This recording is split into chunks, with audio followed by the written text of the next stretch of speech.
தில்லைக்கு பக்கத்தில் ஒரு கிராமத்தில் இருந்தவர் சேந்தனார். இவர் விறகு வெட்டி, அதாவது அவருடைய தொழில் வந்து விறகு வெட்டி. தினம் என்ன பண்ணுவாராம், யாராவது ஒரு சிவனடியாருக்கு சாப்பாடு போட்டுட்டு தான் அவர் வந்து சாப்பிடுவாராம். அப்படி ஒரு பக்தி, சிவன் மேலே பக்திங்கிறது வேற, சிவனடியார் மேலே அப்படி ஒரு பக்தி. அப்படி இந்த சேந்தன் ஒரு நாளைக்கு மழை பெஞ்சுது, ரொம்ப பேர் யாருமே வரல. இருந்தாலும் அவர் காத்து காத்து காத்து காத்து பார்த்துட்டு இருந்தபோது கடைசியாக ஒரு சிவனடியார் வந்த பொழுது இவர் என்ன பண்ணாராம், சாதம் வடிக்க முடியல, வீட்டில் இருக்கிற அந்த அரிசி நொய் அதை லேசாக வறுத்து அந்த அம்மா என்ன பண்ணாங்களாம், என்னெல்லாம் காய்கறி பாக்கி இருந்ததோ, மண்ணில் விளைகிற எல்லா காய்கறியும், நான் ஏன் இதை சொல்கிறேன்னா மரத்து காய்கறி இல்லை, இந்த பூமியில் விளையிற நம்ம ஊர் நாட்டு காய்கறிகள், அது எல்லாத்தையும் போட்டு ஒரு குழம்பு ஒன்று வச்சுட்டு, சக்கரவள்ளி கிழங்கு இருந்து தான் அதை வேக வச்சுட்டு இந்த களி ஒன்று கொடுத்துருக்குறாங்க. களி பண்ணுறது எப்படின்னு கடைசியில் சொல்கிறேன். இந்த களி இதெல்லாத்தையும் அந்த சுவாமிக்கு வந்து படைச்சாராம். அந்த சிவனடியார் வந்து பார்த்துட்டு சரி அப்படின்னு ரொம்ப மகிழ்ச்சியாக களியை சாப்பிட்டாரு. இந்த 7 காய்கறி போட்ட அந்த குழம்ப சாப்பிட்டாரு, சக்கரவள்ளி கிழங்க சாப்பிட்டாரு, இன்னும் கொஞ்சம் வேணும்னு கேட்டார்.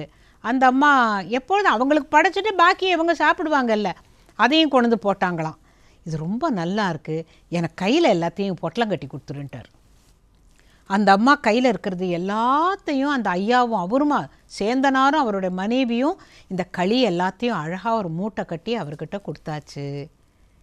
சந்தோஷம், அப்பா இந்த சிவனடியார் இன்றைக்கி மனசு திருப்தியாக சாப்பிட்டாரு, உனக்கு எனக்கும் என்ன, ஏதோ சக்கரவள்ளி கிழங்கு இருந்ததுன்னா வேக வை, நம்ம 2 பேரும் சாப்பிட்டுட்டு சிவனேன்னு கிடப்போம் அப்படின்னாங்களாம். அந்த காலத்தில் எல்லாமே அப்படி தான் சொல்லுவாங்க. உனக்கு சக்தி இல்லைனாக்கா செவனேன்னு கிடம்பாங்கல்ல, எனர்ஜி இருந்ததுன்னா என்ன வேணால் பண்ணலாம், என்னால் முடியல அப்படின்னு நீங்கள் சொல்லுங்கள், அப்போ செவனேன்னு கடைன்னு ஏன் தனியாக கிடக்கணும், சிவனேன்னு சொல்லி கடை அப்படிம்பாங்க. இவர் போய் இவர் தில்லை ஸ்தானத்துக்கு போயிட்டார். தில்லையில் அவருடைய கோவிலுக்கு போயாச்சு இந்த அடியார். அடுத்து நான் காலையில் அந்த பூஜை பண்ணுற தீட்சிதர் கதவை திறந்தா கோவிலில் வழியெல்லாம் களி சிந்தி கிடக்கான். அந்த நடராஜ பெருமானுடைய இந்த குனித்த புருவமும் கொவ்வை செவ்வாயில் குமின் சிரிப்பு இருக்குமே, அங்கெல்லாம் களி ஒட்டி இருந்துதான். இவங்க பார்த்துட்டு இது என்னது இது அப்படின்னுட்டு அவங்கெல்லாம் யாரோ களியெல்லாம் சாமிக்கு வந்து ஊட்டியிருக்காங்க. யார் தேடு தேடு தேடுன்றாங்க.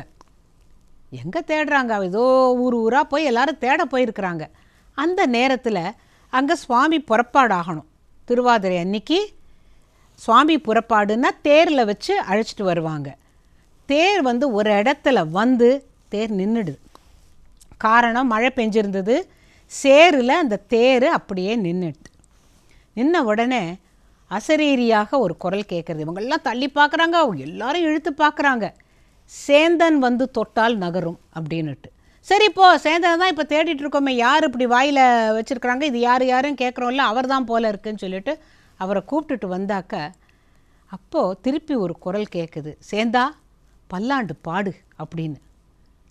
சாமி எனக்கு நான் விறகு தான் வெட்ட தெரியும், எனக்கு விளக்கேற்ற தெரியும், விறகு வெட்ட தெரியும், பாட தெரியாது சுவாமின்னு சொன்னபோது, பாடு மண்ணுக தில்லை வளர்கனம் பக்தர்கள்னு அவர் அடி எடுத்து கொடுக்க இவர் பாடி பல்லாண்டு கூறுதுமேன்னு பாடி முடித்த உடனே தேர் நகர்ந்ததான்.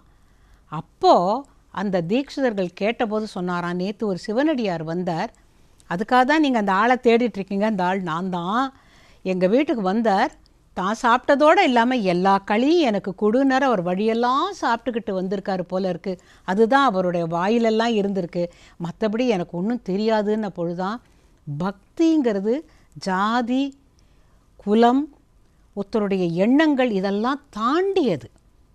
வந்த சிவனடியார் அவர் சிவனாகவே நினச்சி அப்படி அன்போடு அந்த சாப்பாடு போட்டதுனால தான் இன்றைக்கி நாம் என்ன பண்ணுறோம், அன்றைக்கி ஒரு இனிப்பு களி, அதுக்கு தொட்டுக்கொள்வதற்கு அழகாக 7 கறி காய் போட்டு 7 வகையான காய்கறி எல்லாம் போட்டு ஒரு குழம்பு வச்சு சக்கரவள்ளி கிழங்கு இன்றைக்கி வேக வைக்கிறது வழக்கம்.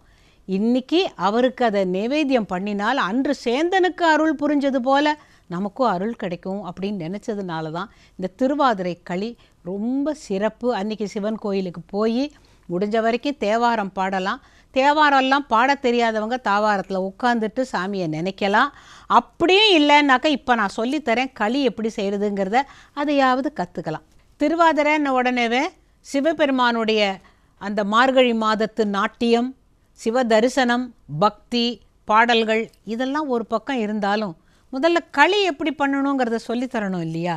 இந்த இந்த நிகழ்ச்சியில் எனக்கு என்ன ஒரு சந்தோஷம்னா, எதெல்லாம் பேசணுமோ அதையும் பேசுகிறோம், எதெல்லாம் தேவையில்லை நீங்கள் நினச்சா கூட நாங்கள் விடுறதா இல்லதோ களி எப்படி செய்கிறதுன்னு சொல்லித்தர போகிறேன். 1 டம்ளர் பச்சரிசி எடுத்துக்கோங்க, 1.5 டம்ளர் வெல்லம் எடுத்துக்கலாம், ஒரு 2-3 டம்ளர் தண்ணி வச்சுக்கோங்க, திருவின தேங்காய் இருக்கணும், ஏலக்காய் இருக்கணும், நெய் இருக்கணும், முந்திரி பருப்பு இருக்கணும். இப்போ இந்த 1 டம்ளர் பச்சை அரிசியை வெறும் வாணலியில் போட்டு சிவக்க வறுத்துட்டு அதை நீங்கள் மிக்சியில் ரவை மாதிரி பொடிச்சு வச்சுக்கணும். ரவைக்கும் கொஞ்சம் பெருசாக கூட இருக்கலாம். இப்போ இது இங்கே இருக்கட்டும். வெல்லத்தை தண்ணியில் நல்லா கலந்து ஒரு கொதி வந்த பிறகு வடிகட்டிடணும். ஏன்னா வெல்லத்தில் இந்த காலத்தில் நெய், அதாவது ஆணி, இரும்புத்தூள் எல்லாம் கிடைக்கிது. அதனால நல்லா வடிகட்டிட்டு அந்த வெல்லப்பாகு தண்ணி இருக்கு இல்லையா, அதை ஒரு வெங்கல பானையில் நல்லா திளைக்க விடுங்க. நல்லா திளைச்சி வரும்போது அதில் தேங்காய் திருவினதை போட்டுட்டு இந்த ரவையை ஒரு கையால் விட்டுக்கிட்டு இந்த கையில் கரண்டியால் அல்ல, கரண்டி காம்புன்னு சொல்லுவாங்க, கரண்டியை திருப்பி வச்சுக்கோங்க. அந்த திருப்பி கரண்டி காம்பால் அப்படி கிளறிட்டே இதை விட்டுக்கிட்டே வந்தீங்கன்னாக்கா கெட்டியாக, அதாவது கட்டி முட்டி இல்லாமல் ஒரே சீராக உள்ளே விழுந்துடும். அதன் பிறகு அடுப்பை சின்னதாக்கிட்டு மேலே எப்போதும் ஒரு குழித்தட்டை மூடணும். இது என்ன குழித்தட்டு மூடணும்? ஸ்ட்ரெயிட்டாக மூடக்கூடாதானா? நீங்கள் குழித்தட்டு மூடினீங்கன்னா இங்கேருந்து போகிற நீராவி அங்கே மேலே இருந்துட்டு நம்ம மேலே வெளியில் காற்று அடிக்கும் போது அது திருப்பி உள்ளே விழும். அந்த தண்ணி வேஸ்ட் ஆகாமல் அது ரொம்ப நல்லாயிருக்கும். அந்த நீராவி விழுந்து வெந்தால் அவ்வளோ நல்லாயிருக்கும். கொஞ்சம் நேரம் ஆன பிறகு எடுத்திங்கன்னா நல்லா போலன்னு உதிர்ந்துடும். உதிர்ந்த பிறகு அதில் ஏலக்காய் பொடி போட்டுட்டு நல்லா ஒரு கிண்ணம் நிறையா நெய் எடுத்து அதில் முந்திரி பருப்பை நல்லா வறுத்து இதில் போட்டுட்டு வச்சுட்டிங்கன்னாக்கா சேந்தனார் பண்ண களி எப்படி இருந்ததோ தெரியல, உங்கள் வீட்டு களியும் அதுபோல் ரொம்ப ருசியாக இருக்கும்.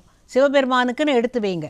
அப்புறமா 7 வகையான நம்ம நாட்டு காய்கறிகளை மஞ்சத்தூள் போட்டு நல்லா வேக வச்சுக்கோங்க. புளித்தண்ணி கரைச்சி வச்சுக்கோங்க. புளித்தண்ணி கொட்டை இல்லாமல் ரொம்ப கெட்டி புளி வேண்டாம், நீர்த்த புளியாக கரைச்சி வச்சுக்கிட்டு ஒரு நல்ல பாத்திரத்தை, நல்ல பாத்திரம்னா ஏன் சொல்கிறேன்னாக்கா இப்போ யூஸ் பண்ணுற பாத்திரம்லாம் இல்லாமல் அந்த கால பாத்திரங்களை எடுத்து அதில் நல்லெண்ணெயை ஊற்றி கடுகு, வெந்தயம், கொஞ்சம் பெருங்காயம், பச்சை மிளகாயில் ஒரு 4 வாய்க்கீரி போட்டுட்டு அது லேசாக வதங்கும் பொழுது இந்த காய்கறிகள், மொச்சப்பருப்பு, இந்த தை மாதம் மார்கழி மாதத்துலலாம் என்ன காய்கறி கிடைக்குமோ அதில் 7 காய்கறிகள், 7, 9, 11ன்னு போடுவாங்க. அது பேரே எழுகறி குழம்பு.